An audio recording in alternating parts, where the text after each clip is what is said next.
All right. Good morning, everybody. Hey, Bill. Nice to see you in here.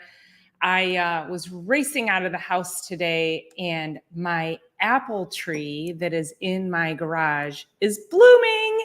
And I meant to take a picture or a little video of the blossoms, and just I ran by it, and I was like, "Oh my God, it's so pretty!" And then meant to get a picture or video. I will send it to you later. So super exciting stuff.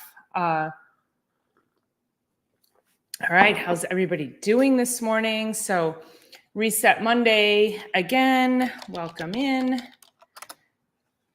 Appreciate you guys being in here. Let me get over to here. All right, so today we are talking about your story. And what is your story? So I'm gonna start this with a story. So a couple of weeks ago, hey, Kenny, how are you? Nice to see you. Let me scroll a banner here. There we go. Reset Monday. What's your story? You know what? So similar. I'm like, that banner was already in here. I already did this topic, but this is going to apply to you a little bit differently. So what's your story? Gosh, look at me. I'm all disheveled here. Okay. There we go. Hey, Gil, how are you? Nice to see you. So a few weeks ago, you all know I told the story that I was in a storytelling competition, and I had to come up with I had to come up with a story. And what was that story? And you know, when you're sharing a story in any capacity, the idea is that the story, we all have a hell and back story, right? I don't think any of us have been in this world without what I call the hell and back story. So all the crap that's happened to you, and then what took you down? How did you recover from it? What was your level of resilience? Morning, Grammy Karen. Thanks for being in here. So that's the hell and back story, is what is all the garbage that has hit you along your lifetime.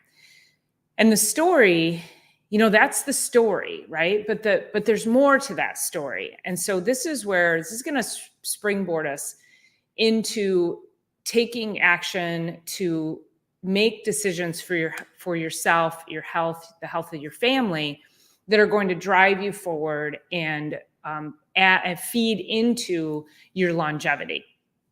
And of course, my goal for each and every one of you is that we teach our children to teach their children.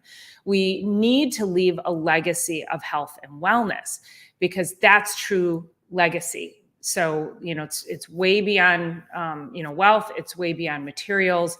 The legacy is, what are you leaving to your children by way of how they live their lives?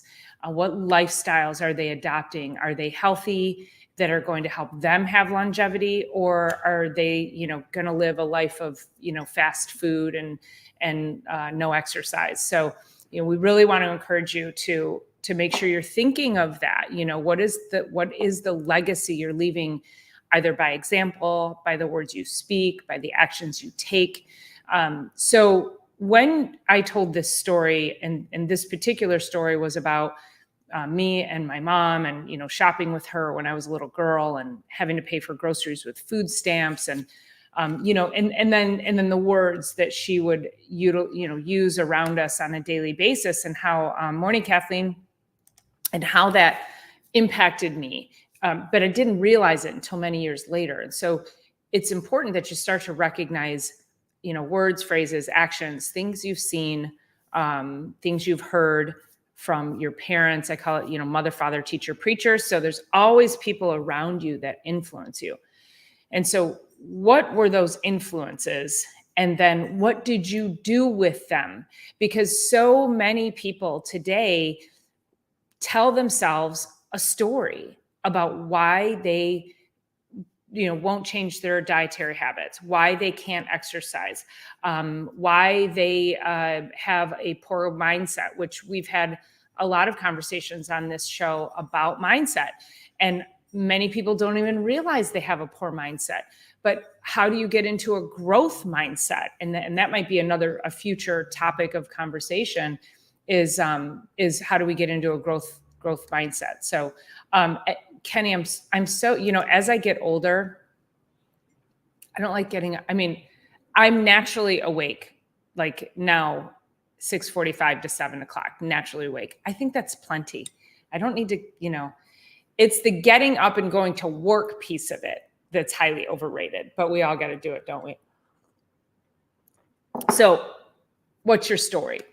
And I'll use that as an example, right? If not getting up early was affecting something in my life, whether productivity, financially, physically, it feels like, well, I know I need to go to the gym, and I go to the gym, you guys know that, but let's just say you're saying, well, I know I need to go to the gym. I would have to get up an hour early if I wanted to do that. But I'm just not willing to get up an hour early. Okay, that's a story you're telling yourself. You say you want to get healthy, but you're not willing to do the thing that's required to get up and get moving. So the stories. So for this week, your assignment, should you choose to accept it, is that I want you to be aware of the things that you tell yourself, the things that you say to yourself that you want out of life, and then the things that you say to yourself that why you're not there, why are you not getting there? Whether, like you say, maybe it's money, right? So let's say you're like, oh, I'd like to do XYZ, but I don't have the money. Okay, why don't you have the money? Is that a mindset thing? Do we need to do some things need to be shifted around? Is it, again, physically, flexibility? Oh, I know I should be stretching every day, but I just don't because it hurts, or, I don't know, coming up with whatever excuses. So be super mindful this week. Is what is the story you're telling yourself? Because most of the time, and you guys might not like this, most of the time you lie to yourselves. I should say we lie to ourselves. This is really human nature. We lie to ourselves about the thing, those excuses.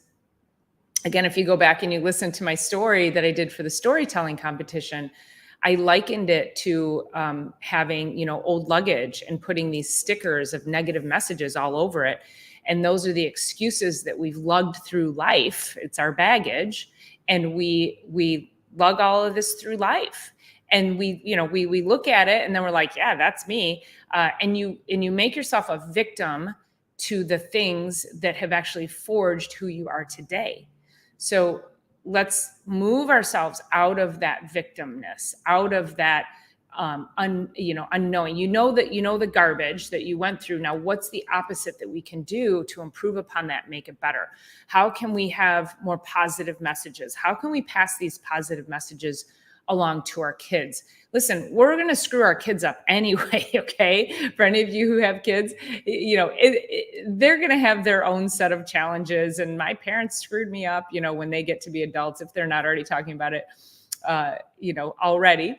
But yeah, we're going to screw up the next generation. But what can we do to be the best we possibly can? We don't have a manual. None of us were given that. And so do the best you can with what you have.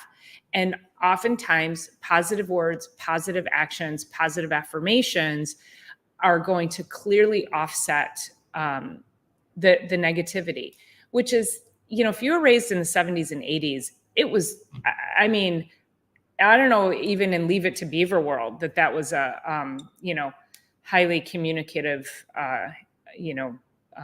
household to grow up in, right? So in the 70s and 80s, when you grew up, you didn't talk about your feelings. You didn't do any of that, right? And it was, all of that negative influence. So you had to figure it out as you got older on your own. And Gil says, I'd be a morning person if I started at noon. Okay, so that's actually it's not a bad thing. So yeah, if it started at noon, right? I get it, and that's funny. But some people, like I have a friend of mine, his most creative time is like 10 p.m. to like 1 to 2 o'clock in the morning. And so he doesn't start his day till later in the morning. So that's okay, right? I mean, I have some circadian rhythm thoughts about that. I don't think it's really tapping into your circadian rhythm, but his circadian rhythm is most his most opportune brain time is at night. That's his level of creativity. So he wants to be writing and creating and developing his business late at night like that. For me, I'm in bed. So for me, my most creative time is like 10 o'clock in the morning, 10, 11 to probably 3, 4 o'clock in the afternoon. That's my sweet spot. It's a broad range, but if I'm home and I'm able to function and work, that's when my brain is going to function. So, part of the storytelling is, things you tell yourself is find your best time. So ask yourself this question: when do I really like to think and create? When do I really like to exercise? If you hate exercising in the evening, like you're just like, oh my God, if I could exercise in the morning, life would be very different. Well, figure out how to exercise in the morning then. I'm not an evening exerciser. I love to go for a walk. I'll take the dog. It's going to be 70 degrees here today. So I'm going to take Bentley to the dog park after work, and I'll take a nice walk from like 6:30 to 7:30. Love that. It's such a peaceful way to end my day. It actually decompresses my brain and my body. But ask me to go to the gym and lift heavy weights, I'm not doing that tonight, right? That's not where my sweet spot is. So I think really being able to find your best you and overcome some of those stories is being able to figure out your timing in the day, and then start to think about what are the excuses revolving around it. So start solving for that. Start solving for the excuses. Listen to yourself. I really want this. But I'm not willing to do that. And oftentimes it's not congruent. You have to figure out a congruency between what you want and what you're willing to do. And oftentimes that comes with lying to ourselves and the stories that we tell ourselves on a regular basis. So think about that. So that was my story, right? So telling yourselves the stories and being able to challenge yourself. You can do this, you guys. Okay. You can do this. So again, your assignment this week, should you choose to accept it, is what do you really want out of life? What are the stories you're telling yourself that's preventing you from being there? Okay. And then just start taking steps forward to get yourself in that space. So I know you guys can do it. I'm here for you, whatever you need. And I want to hear your stories. Let me know, drop a comment, what is it you really want? And what stories, what excuses are you coming up with?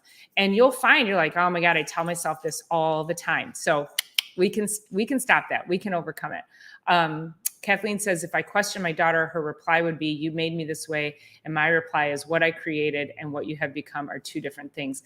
That is a beautiful, I just got chills on that.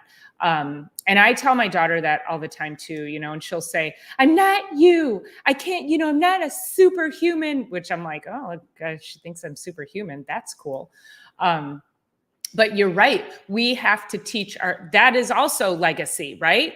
Is having those hard conversations with your children, Kathleen, and telling them, take responsibility for the shit that you think I've given you or the world has given you. So you are at a certain point, and I don't know how old your daughter is, but at a certain point, it's like, we're done with it, right? We're here for them, but we've laid the groundwork. Like, it's over. Like, it's their time now. And whatever they do with it is now their responsibility. So I think that's also that legacy, right? The values, the ethics, the mindset that you give them going forward. Kenny says, this is actually a pretty good point. Think of the people you know, what you hear from them. If you've known them for a while, you've heard the same story about why they are where they're at in life. Yes. Yeah, absolutely. So, oh my gosh, she's an adult. She's a full-fledged adult, Kathleen. Dear Lord. Okay. We need to get some mindset help here for your daughter. So, yeah. And that's the thing, Kenny. And those are the people that you're like, these are people that ultimately you're like, I need to not be with these people. Right. So these are the people that I'm done trying to help. I don't need them in my orbit because they bring me down. So it's okay to distance yourself from people if it's the same story over and over. So, all right, you guys, I got people at my door. It is time for me to go heal the world. I love this topic, actually. If you like this topic, give me a thumbs up. If you want to hear more of it, I think I'd really love to dive more into your stories and why we make excuses and what we can do to then start to transcend beyond that. So let me know if you like this, leave a comment and let's do more of it. This is great. I love it. I love it, Kenny. I'm going to leave with that comment. Of course, I can't read it out loud because the bots might get me, but I love that. I think that's great advice. Yes. So, all right. And I hope no one has any to give today. All right. I love you guys so much. I'll see you for, Chiropractic is Sexy on Thursday, and then next Sunday for Sunday Night Live. I got some exciting guests coming up for you guys. All right, have an amazing week, you guys. If I can help you in any way, please let me know. Love you so much. And don't forget to share this, like it, hit the thumbs up button, all those good things. All right, talk to you soon. Bye.